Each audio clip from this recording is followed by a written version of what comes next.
မင်္ဂလာပါဒီနေ့မှာတော့ပီဇာမာဦးရဲ့9နှစ်ပြည့်အထိမ်းအမှတ်အနေနဲ့7 bite challenge ကို Judges Square မှာပြုလုပ်သွားမှာဖြစ်ပါတယ်ဘသူတွေကအနိုင်ရရှိပြီးလက်ဆောင်တွေဘလို့ရယူမယ်ဆိုတာသိချင်ရင်ယခုဗီဒီယိုကိုအဆုံးထိကြည့်လိုက်တော့နော်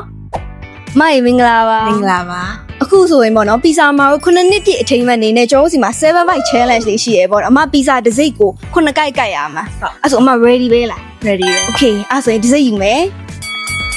ဒီကိုက်ပါရဟိုပြီးပါနှစ်ကိုက်ပါရအစီအစဉ်လေးပို့ခဲ့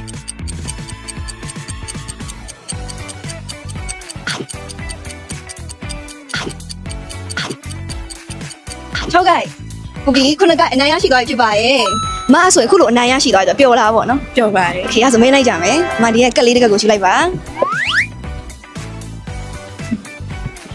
ဟာလေးပေါင်လေဟာဟော့ဆန်ချီကန်ဘူကန်ဘက်ပေါက်သွားပါရဲ့3 2 1 go တခိုက်ရှိပါကြီးအားလုံးနှစ်ကိုက်ပါနှစ်ကိုက်ပါနှစ်ကိုက်သုံးကိုက်โอเคသုံးကိုက်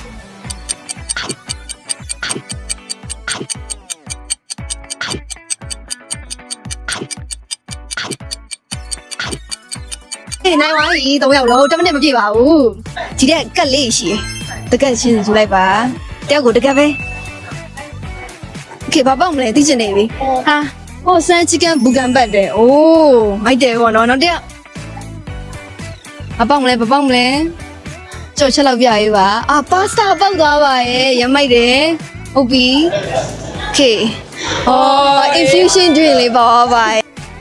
3 2 1 goโอเคတကိုက်နှစ်ကိုက်ပြပြစားပါ3ကိုက်4ကိုက်โอเค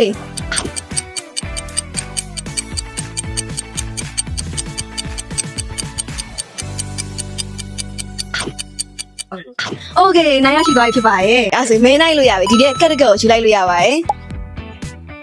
ချက်ကိုကြည့်လိုက်မယ်ပေါ့နော်infusion လေးပေါက်သွားပါရဲ့ကျေးဇူးတင်ပါတယ်3 2 1 go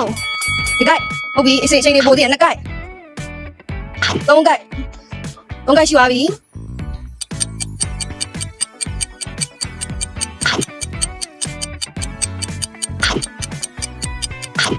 ဟုတ်ပြီခုနကိုက်အနိုင်ရရှိသွားပြီဖြစ်ပါရဲ့ဒီလေးတွေကက်ကက်ကိုယူလိုက်ပါဒီနိုင်နေပြီဟာလေးလေဟာပါစတာပေါက်သွားပါရဲ့ဗျာโอเค3 2 1 go ဒီကိုက်ရှိသွားပါပြီဟိုနှစ်ကိုက်ရှိသွားပါပြီနှစ်ကိုက်ပါ3ကိုက်ပါ3ကိုက်ပါ